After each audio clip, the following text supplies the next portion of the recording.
Hello friends, हमने optics chapter start किया था। ऑप्टिक्स में हमने basic nature of light study किया था। नेचर ऑफ लाइट में हमने तीन टाइप स्टडी किए थे कि अगर लाइट को हमें स्टडी करना है या लाइट के फेनोमेनॉन स्टडी करना है तो हमने तीन टाइप से स्टडी करना पड़ता है: ray optics, wave optics, particle nature. और उसके बाद हमने रे ऑप्टिक्स का स्टडी स्टार्ट किया था। और रे ऑप्टिक्स का स्टडी करने के लिए हमें चार बेसिक लॉ रिक्वायर्ड है। पहला कि light travel in a straight line. Second, two or more rays can intersect at a point without affecting their path. फिर दो और दो से ज़्यादा रे एक साथ आ सकते हैं लेकिन वो एक दूसरे के पाथ को अफेक्ट नहीं करते हैं। तीसरा था law of reflection and fourth था लॉ ऑफ रिफ्रैक्शन। ये वापस डिटेल में आने वाला है। उसके बाद जो टॉपिक है हमारा वो है कार्टेशियन साइन कन्वेंशन। क्या है? Cartesian sign convention.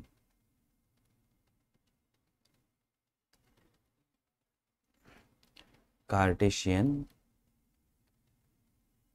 Sign convention.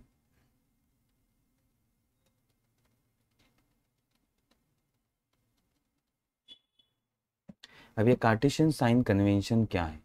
जब हम ऑप्टिक्स का स्टडी करते हैं तो हमें साइन कन्वेंशन यूज़ करना पड़ता है।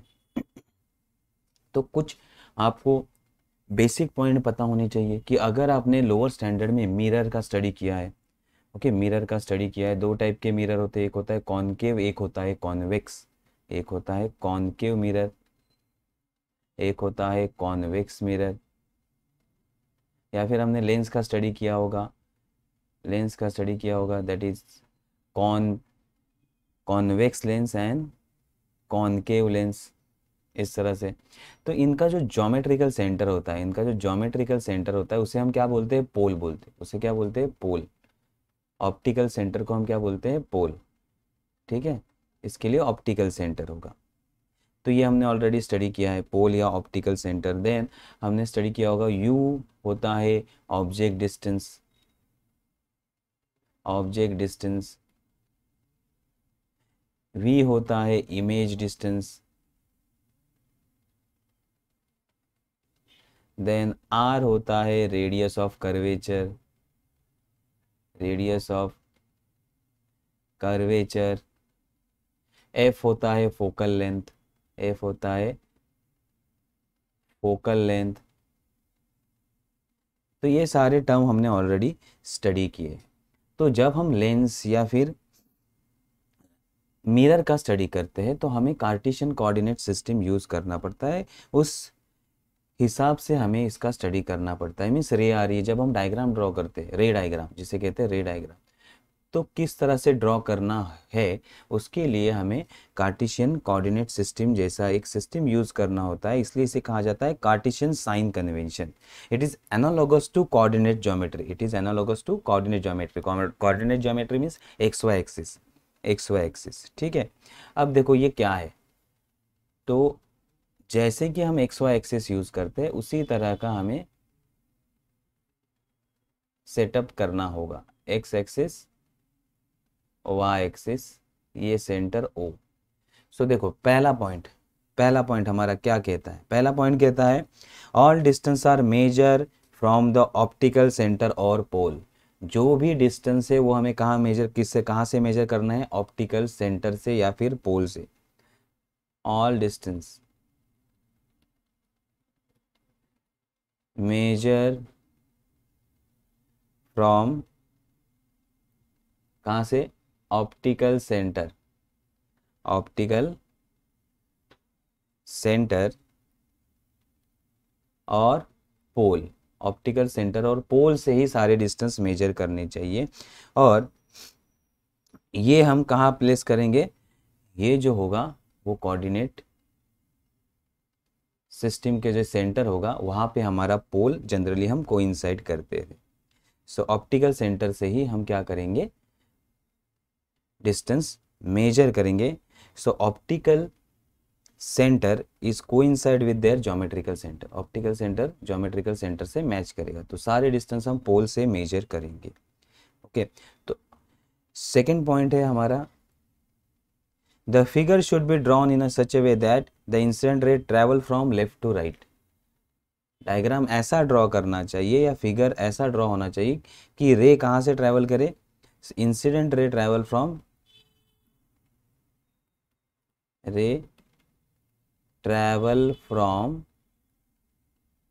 Left to right. हमेशा रे लेफ्ट से आना चाहिए और राइट की तरफ जाना चाहिए। तो इमेज हमेशा, इमेज जो होगा हमेशा ऑब्जेक्ट जो होगा हमेशा लेफ्ट साइड पे रहेगा। ऑब्जेक्ट कहाँ रहेगा, लेफ्ट साइड पे, याद रखना है ऑब्जेक्ट हमेशा लेफ्ट साइड पे रहेगा। और जो भी हमने मिरर लेंस प्लेस करना है वो ऑब्जेक्ट के राइट साइड में रहे। तो ऑब्जेक्ट हमेशा लेफ्ट साइड में रहेगा और मिरर और जो भी हमें प्लेस करना है वो राइट साइड में रहेगा। ये हमेशा याद रखना है, ठीक है। देन थर्ड पॉइंट हमारा है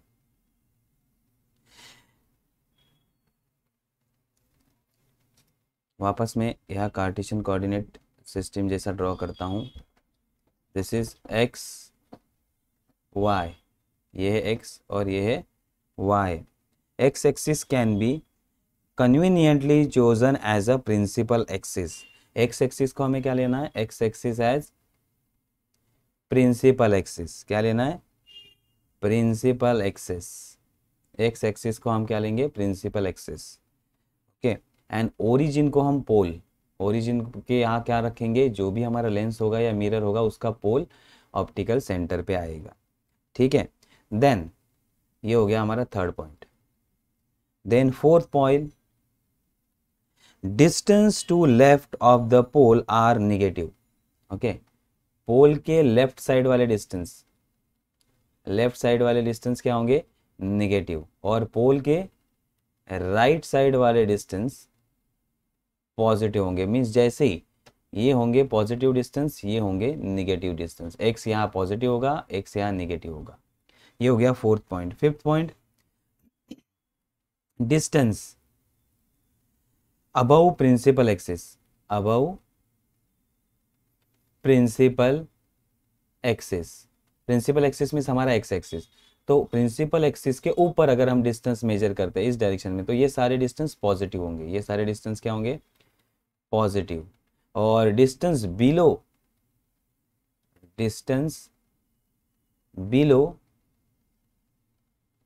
प्रिंसिपल एक्सिस, ये कैसे होंगे, निगेटिव होंगे। ये कैसे होंगे, निगेटिव। प्रिंसिपल एक्सिस के नीचे जो भी डिस्टेंस होंगे वो निगेटिव होंगे। प्रिंसिपल एक्सिस के ऊपर पॉजिटिव, प्रिंसिपल एक्सिस के ऊपर पॉजिटिव और नीचे निगेटिव, ठीक है। ये समझ में आ गया। अब एक डायग्राम ड्रॉ करके हम देख लेते, ठीक है। एक्स एक्सिस को हम क्या मानेंगे, प्रिंसिपल एक्सिस। एक्स एक्सिस को हम क्या मानेंगे, प्रिंसिपल एक्सिस। तो ये हमारा एक्स एक्सिस है, ये उसका सेंटर है। यहाँ पे हम एक लेंस प्लेस करते हैं। क्या प्लेस करते हैं, लेंस। ये लेंस का पोल सेंटर पे आ गया, लेंस का पोल सेंटर पे आ गया। पोल के राइट हैंड साइड वाले डिस्टेंस सारे पॉजिटिव, लेफ्ट हैंड साइड वाले निगेटिव। जब भी हम डायग्राम ड्रॉ करेंगे तो रे कहाँ से आएंगी, left to right. Means object हमारा यहाँ होगा, ये होगा हमारा ऑब्जेक्ट। तो object distance always negative, object distance हमेशा निगेटिव होगा क्योंकि लेफ्ट से आने वाला है वो। तो रे इस तरह से ट्रैवल करेगी, ओके। रे हमारे इस तरह से ऑब्जेक्ट से आएगी, left to right, left to right. तो यू, ये होगा हमारा distance U, U always negative. अब इमेज डिपेंड करता है। अगर इमेज मिरर के अंदर फॉर्म होती है, मीन्स दूसरे साइड फॉर्म होती है, अगर मिरर के अंदर आपको दिखती है तो वो वर्चुअल इमेज होती है। वो क्या होती है, वर्चुअल इमेज। और मिरर के बाहर अगर स्क्रीन पे फॉर्म होती है, सपोज इमेज यहाँ फॉर्म होगी, तो वो रियल इमेज होती है। वो क्या होती है, रियल इमेज। तो वर्चुअल इमेज होगा तो डिस्टेंस पॉजिटिव आएंगे मिरर के केस में। और अगर रियल इमेज होगा तो वो सेम साइड पे फॉर्म होता है। रियल इमेज यहाँ फॉर्म होगा, स्क्रीन पे फॉर्म होगा तो वो नेगेटिव डिस्टेंस आएंगे। तो समझ में आ गया। अगर मुझे ऊपर वाले डिस्टेंस मेजर करने तो ये सारे पॉजिटिव रहते हैं, ये सारे पॉजिटिव। और नीचे वाले डिस्टेंस हमेशा नेगेटिव रहते हैं। मीन्स अगर मैं ऑब्जेक्ट का हाइट मेजर करूँ, ऑब्जेक्ट का हाइट, तो वो पॉजिटिव रहेगा क्योंकि प्रिंसिपल एक्सिस के ऊपर जा रहा हूँ। और यहाँ सपोज इमेज फॉर्म हो गया, इमेज ऐसा नीचे है, तो अगर मैं नीचे वाले डिस्टेंस मेजर करूँ प्रिंसिपल एक्सिस के तो सारे निगेटिव होते हैं। पॉइंट समझ में आ गया, ओके। तो हमें क्या करना है, लेफ्ट टू राइट मूव करना है डायग्राम ड्रॉ करते समय, लेफ्ट टू राइट। जब भी आप डायग्राम ड्रॉ करोगे तो लेफ्ट से स्टार्ट होगा रे, राइट में आएगा। लेफ्ट साइड वाले डिस्टेंस प्रिंसिपल एक्सिस के, पोल के लेफ्ट साइड वाले डिस्टेंस निगेटिव, राइट साइड वाले पॉजिटिव, ऊपर वाले पॉजिटिव, नीचे वाले निगेटिव, ये याद रखना। तो ये हो गया हमारा कार्टेशियन कोऑर्डिनेट सिस्टम। नेक्स्ट अब स्टडी करते हैं रिफ्लेक्शन। चलो डिटेल में अब हम रिफ्लेक्शन का स्टडी करेंगे। रिफ्लेक्शन, तो हमारा फर्स्ट पॉइंट है reflection from plane surface. Reflection from plane surface, simple. Plane surface means mirror, plane surface में मिरर। अगर आप मिरर के सामने खड़े होते हो, आप ऑब्जेक्ट हो, आप मिरर के सामने खड़े होते हो तो आप अपना इमेज देखते हो, आप अपना इमेज मिरर के अंदर देखते हो। वो कैसा होता है वो सिर्फ आपको डिस्क्राइब करना है, वो आपको डिस्क्राइब करना है। तो प्लेन सरफेस बहुत टाइप के होते हैं, मिरर हमारा प्लेन सरफेस है। अगर आप स्टिल वाटर पे वाटर एकदम स्टिल है और उसमें आप देखते हो तो वो that is also plane surface. तो प्लेन सरफेस में जब आप देखते हो तो आपको इमेज कैसे दिखता है वो हमें स्पेसिफाई करना है। तो उसके पॉइंट देखो,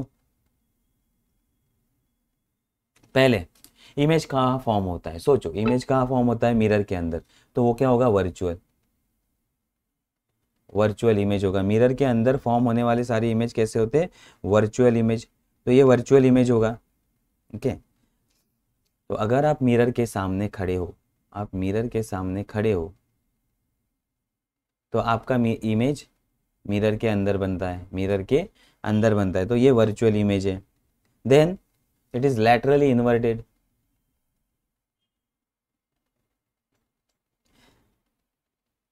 कैसा है, laterally inverted means left hand आपका राइट हैंड हो जाएगा, राइट हैंड आपका लेफ्ट हैंड, मीन्स आपको इमेज लैटरली उल्टा दिखता है। लेफ्ट साइड आपको राइट साइड दिखेगी, राइट साइड आपको लेफ्ट के, तो उल्टा दिखता है। आपका राइट हैंड आपका लेफ्ट हैंड हो जाएगा, आपका लेफ्ट हैंड आपका राइट हैंड हो जाएगा। तो लैटरली इन्वर्टेड, लैटरली ये क्या हो जाएगा, इन्वर्ट हो जाएगा। देन अगर आप दोनों का साइज देखोगे तो दोनों का साइज क्या होगा, same size, same size. Object का साइज जितना है उतना ही इमेज का साइज रहेगा, सेम ऑब्जेक्ट का साइज जितना है उतना ही इमेज का साइज रहेगा। देन ऑब्जेक्ट जितने डिस्टेंस पे खड़ा है इमेज भी उतने ही डिस्टेंस पे फॉर्म होगा, ओके।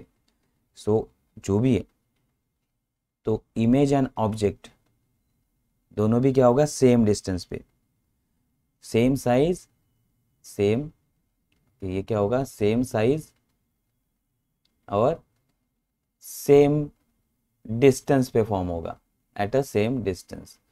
जहां ऑब्जेक्ट खड़ा है जितने डिस्टेंस पे उतने ही डिस्टेंस के ऊपर अंदर क्या होगा, इमेज फॉर्म होगा। सो रिफ्लेक्शन, जब प्लेन मिरर, अगर प्लेन मिरर से हम रिफ्लेक्शन देखते तो जो भी हमें इमेज मिलता है कैसा मिलता है, वर्चुअल मिलता है। आप अपने आप को देख रहे हो मिरर के अंदर, तो मिरर के अंदर आपका इमेज फॉर्म होगा। मिरर के अंदर अगर इमेज फॉर्म होता है that is virtual image. Then laterally inverted, laterally inverted means laterally उल्टा हो जाएगा, लेफ्ट हैंड राइट हैंड नजर आएगा और राइट हैंड लेफ्ट हैंड नजर आएगा। देन वो दोनों का साइज सेम होगा, जितना ऑब्जेक्ट का साइज है उतना ही इमेज का साइज होगा। Then same distance, same distance, जितने डिस्टेंस पे आप मिरर से खड़े उतने डिस्टेंस पे इमेज फॉर्म हो जाएगा। ये समझ में आ गया।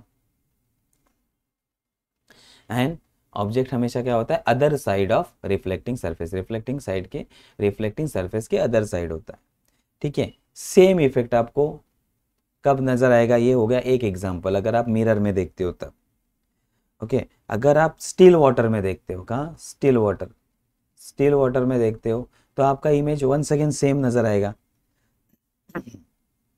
तो इमेज कैसा होगा वो, वंस अगेन इमेज होगा virtual, laterally inverted, same size and at a same distance. तो पॉइंट कुछ चेंज नहीं हो गए, पॉइंट चेंज नहीं हो गए, सिर्फ हमने क्या चेंज किया, सरफेस चेंज किया। सरफेस अगर वाटर होगा, वाटर में देखते हो फिर भी आपको सेम इमेज दिखाई देंगे। देन नेक्स्ट पॉइंट है थर्ड पॉइंट, इसी में third point, C point, if an object is kept between the two plane mirror. अब क्या होगा, अब हमारे पास दो मिरर है, हमारे पास दो मिरर है और ये थीटा एंगल से इंक्लाइन है। दो मिरर क्या है, थीटा एंगल से इंक्लाइन है। अगर इसके बीच में हमने ऑब्जेक्ट को रख दिया, इसके बीच में ऑब्जेक्ट को रख दिया, देन क्या होगा, नंबर ऑफ इमेज हमें दिखेंगी। क्या दिखेगा, number of image. So number of image, बहुत सारी इमेज फॉर्म होंगे। नंबर ऑफ इमेज को हम बोलते हैं एन, स्मॉल एन। क्या बोलते हैं, small N. Number of image कितने फॉर्म हो जाएंगे, is equal to small N.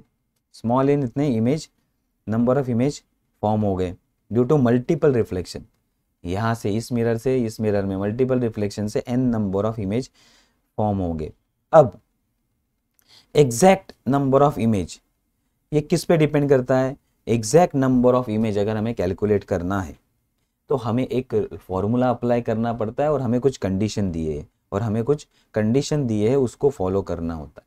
So for exact number of image, exact number of image अगर हमें फाइंड करने, ये तो हो गया कि हमें इमेज नजर आए, लेकिन एग्जैक्ट कितने नंबर है।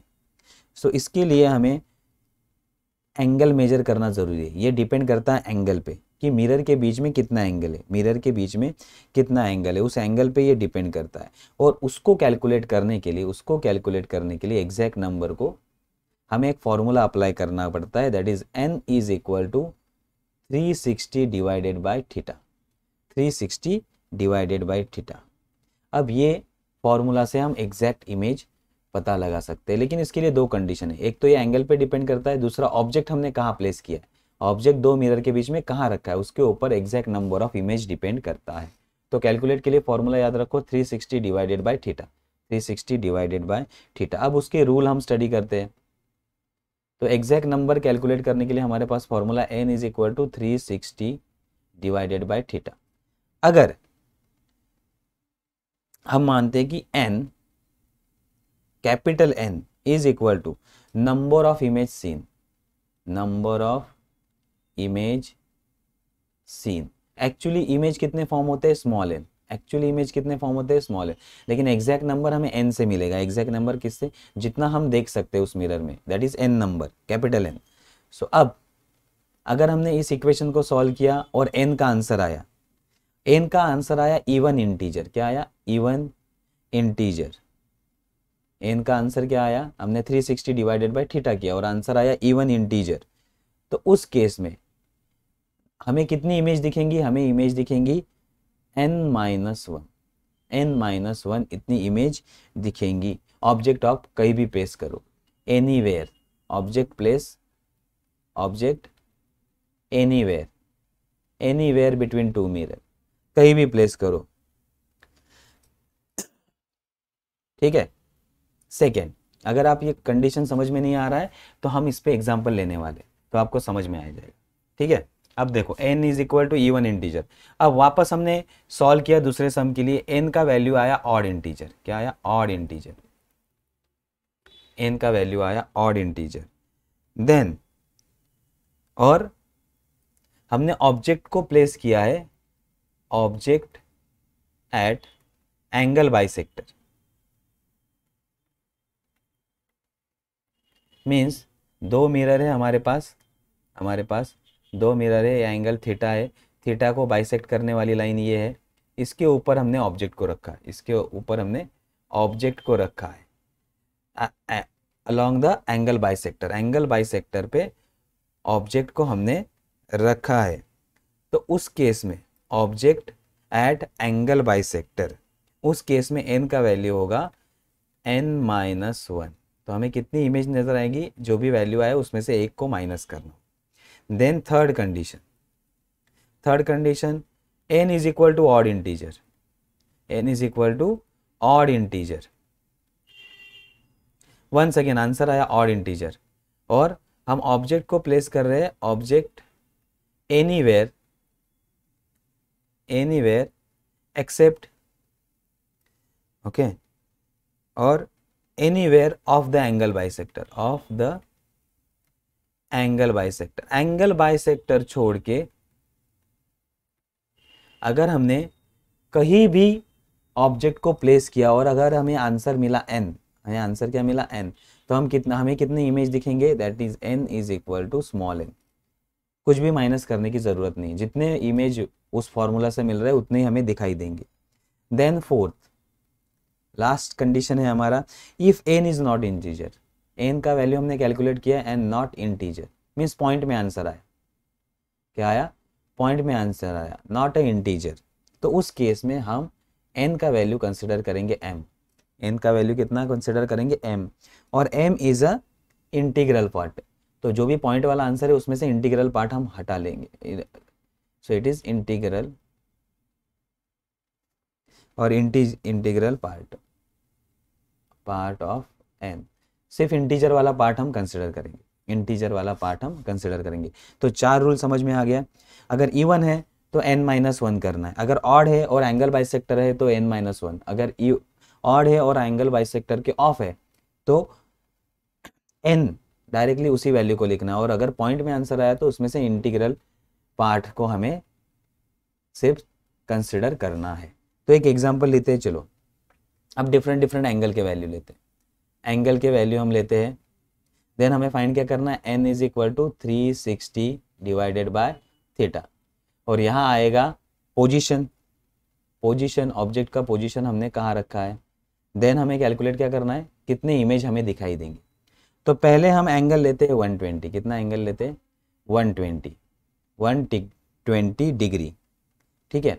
तो अब n का value, n is equal to 360 divided by 120, answer कितना आया 3। अब ये क्या है, ऑड इंटीजर, ये क्या है, ऑड इंटीजर। और अगर हमने इसको रखा ऑन एंगल बाइसेक्टर, ऑब्जेक्ट कहाँ है, एंगल बाइसेक्टर पे,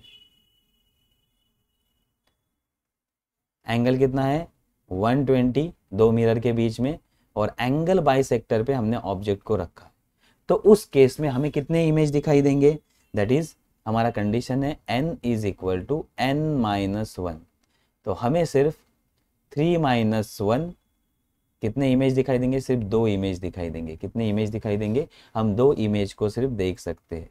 हम कितने इमेज को देख सकते हैं, सिर्फ 2 इमेज को हम देख सकते हैं।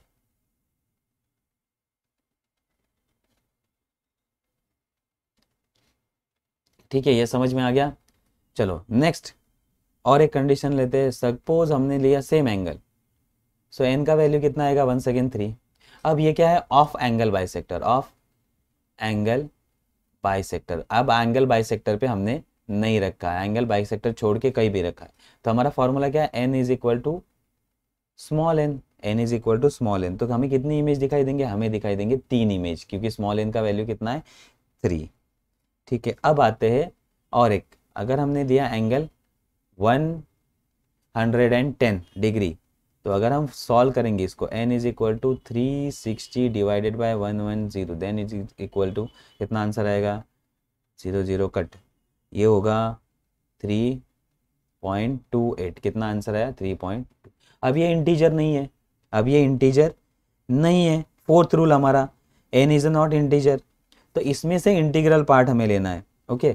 और ऑब्जेक्ट को हमें एनीवेयर प्लेस करना है, एनीवेयर कहीं भी प्लेस करो, नो इशू। तो इसमें से इंटीग्रल पार्ट कौन सा है, सिर्फ 3, तो हमें कितनी इमेज दिखाई देंगे, n इज इक्वल टू 3। अब आते हैं हम 90 वाले, चलो एंगल लेते हैं 90, इवन वाला ले लेते हैं, इवन वाला केस। तो n is equal to 360 divided by 90, तो ये आ गया 4। अब ये क्या है, और इसको प्लेस किया है एनीवेयर, एनीवेयर कहीं भी प्लेस करो, आंसर तो सेम आने वाला है। सो ये है हमारा इवन इंटीजर, n का वैल्यू क्या है, इवन इंटीजर, तो n इज इक्वल टू क्या करना होगा, n-1, n-1, तो कितना आएगा, n इज इक्वल टू 4-1 3, तो हमें 3 इमेज दिखाई देंगे। हमें कितनी इमेज दिखाई देंगे, 3 इमेज दिखाई देंगे। अगर एंगल लिया 60 degree, n is equal to 360 divided by 60, answer कितना आएगा 6, और एनीवेयर प्लेस किया हमने, 2 मिरर के बीच में कहीं भी हमने रखा है ऑब्जेक्ट को, तो हमें इमेज कितनी मिलेंगे, ये इवन इंटीजर है, इवन में मीन्स इसमें से एक माइनस करना है, तो हमें मिलेंगे 5। तो 4 रूल अगर आप अप्लाई करते हो तो उस हिसाब से इसको आप सॉल्व कर सकते हो। ईजी है ये, ओके, ईजी है, समझ में आया। सो रिफ्लेक्शन किस तरह से होगा, अब आते हैं next, reflection from curve mirror. Reflection from curve mirror. अब कर्व मिरर तो आपको पता है, कर्व मिरर दो टाइप के होता है, एक होता है कॉनकेव मिरर, एक होता है कॉन्वेक्स मिरर। एक होता है कॉनकेव मिरर और एक होता है कॉन्वेक्स मिरर। कॉनकेव मिरर इस तरह से होता है और ये होता है कॉनकेव मिरर हो गया, ये होता है कॉन्वेक्स मिरर। ये होता है हमारा कॉनकेव और ये होता है कॉन्वेक्स मिरर। दो टाइप के मिरर है। तो इसको बनाया कैसे जाता है? तो अगर आप ग्लास का एक स्फीयर लोगे, ग्लास का स्फीयर लोगे,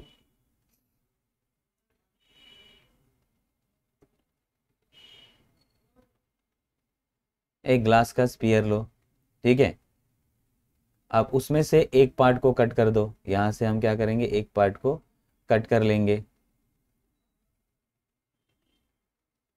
यहां से एक पार्ट को कट किया और यहां से एक पार्ट को कट कर दिया। ये समझ में आया? इसको कट कर दिया। अब अगर हम इसका आउटर साइड पॉलिश करते हैं, आउटर साइड को पॉलिश करते हैं, तो ये होता है कॉनकेव मिरर। ये होता है कॉनकेव मिरर। और इस स्फीयर के, ग्लास स्फीयर के इनर साइड को अगर हम पॉलिश करते हैं तो ये होता है कॉन्वेक्स मिरर। तो ये होगा कॉनकेव और ये होता है कॉन्वेक्स। अगर हम आउटर साइड को पॉलिश करते तो ये होता है कॉनकेव मिरर और इनर साइड को पॉलिश करते हैं ग्लास स्फीयर के, so it is known as a convex mirror. So it is a part of, किसका पार्ट है ये? ग्लास स्फीयर, जिसमें से हमने कट किया और आउटर साइड पॉलिश किया और इनर साइड पॉलिश किया, तो हमें दो मिरर मिले। अब देखो, अब ये पूरा स्फीयर है तो इसका एक सेंटर होगा, सेंटर का रेडियस होगा। So this is known as a radius of curvature. ये जो कर्व है उसका रेडियस आर, जो कि स्फीयर का रेडियस होता है, सो इसे कहते हैं स्फीयर रेडियस ऑफ कर्वेचर। ये कर्व का रेडियस आर होगा, तो इस कर्व का रेडियस होगा आर, इस कर्व का भी रेडियस होगा आर। इसे कहते हैं radius of curvature, radius of curvature. ये समझ में आ गया? देन अगर हम दोनों मिरर पे रे इंसिडेंट करते हैं, सपोज हमारा ये है कॉनकेव मिरर, इसको हमने प्रिंसिपल एक्सिस पे रखा है, इसको हमने प्रिंसिपल, और यहाँ से रे आ रही है, ये आ रहे रे। तो ये रे जो भी पैरेलल आ रही है वो एक पॉइंट पे मीट होगी, एक पॉइंट पे मीट होंगी। इस पॉइंट को कहते हैं फोकस, इस पॉइंट को क्या कहते हैं? फोकस। और ये पॉइंट होगा हमारा पोल। तो जहाँ पे सारी रेज मीट होती है उस पॉइंट को क्या कहते हैं? Focus. Distance between focus and pole, distance between focus and pole is known as a focal length. उसे हम क्या कहते हैं? Focal length. Distance between pole and focus. Same अगर हम कॉनकेव मिरर लेते हैं, सॉरी कॉन्वेक्स मिरर लेते हैं, हम कौन सा मिरर लेते हैं? Convex mirror. उसको हम प्रिंसिपल एक्सिस पे रखते हैं। अगर यहाँ से रे आ रही है तो ये डाइवर्ज होगी, क्या होगी? डाइवर्ज होगी, मीन्स इस तरह से चली जाएंगी ये डाइवर्ज होके। अगर हम इस डाइवर्जन रे को एक्सटेंड करते हैं तो ये दोनों एक पॉइंट पे मीट होंगी, ये दोनों एक पॉइंट पे मीट होंगी। इसे भी कहेंगे हम फोकस पॉइंट, इसे क्या कहेंगे हम? Focus point. And distance between pole and focus is known as a focal length, इसे कहते हैं फोकल लेंथ। तो रेडियस, हमने रेडियस ऑफ कर्वेचर स्टडी किया, फोकल लेंथ स्टडी किया। अब इन दोनों में रिलेशन है, क्या है relation? That is focal length is half of radius of curvature. ये याद रखना है, फोकल लेंथ हमेशा रेडियस ऑफ कर्वेचर के हाफ होती है, रेडियस ऑफ कर्वेचर के हाफ होती है। ये समझ में आ गया?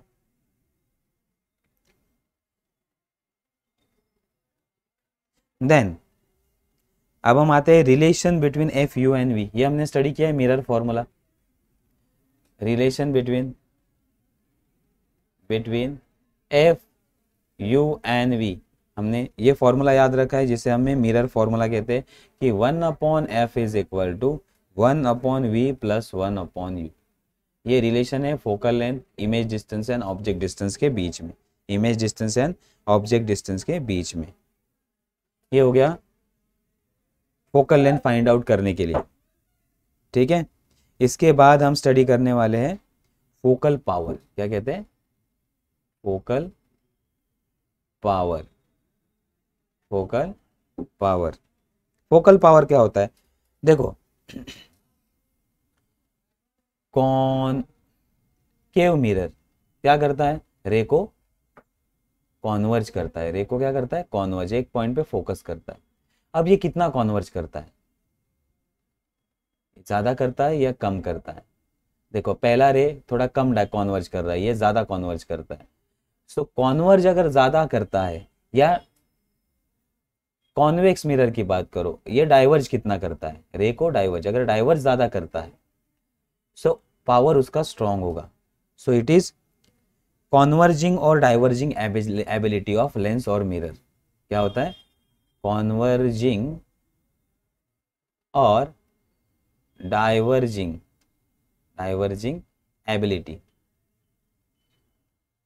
ऑफ मिरर और लेंस, और लेंस। तो रे को कितना कॉन्वर्ज या डाइवर्ज करता है उसके ऊपर ये डिपेंड करता है। अब ये कैसे हम फाइंड आउट करेंगे, देखो किसका पावर ज़्यादा है।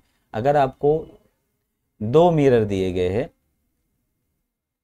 कॉनकेव मिरर है, दो कॉनकेव मिरर आपको दिए गए हैं, ठीक है, ये प्रिंसिपल एक्सिस, अब रे आ रही है और नज़दीक ही मीट हो रही है, मीन्स कॉन्वर्ज ज़्यादा हुआ, और दूसरे केस में ये दूर मीट हो रही है, ये क्या हो रही है, दूर मीट हो रही है। तो देखो इसका फोकल लेंथ कम है, फोकल लेंथ कम है, तो कॉन्वर्ज ज़्यादा होगा, मीन्स कॉन्वर्जिंग पावर ज़्यादा, इसका पावर क्या होगा, मोर होगा। और ये कॉन्वर्ज कम कर रही है, ये कॉन्वर्ज कम कर रही है, ठीक है, कॉन्वर्ज क्या कर रही है, कम, मीन्स फोकल लेंथ का वैल्यू ज़्यादा है। अगर फोकल लेंथ ज़्यादा होगा तो पावर क्या होगा, लेस होगा। तो अगर फोकल लेंथ ज़्यादा पावर लेस, फोकल लेंथ कम तो पावर ज़्यादा।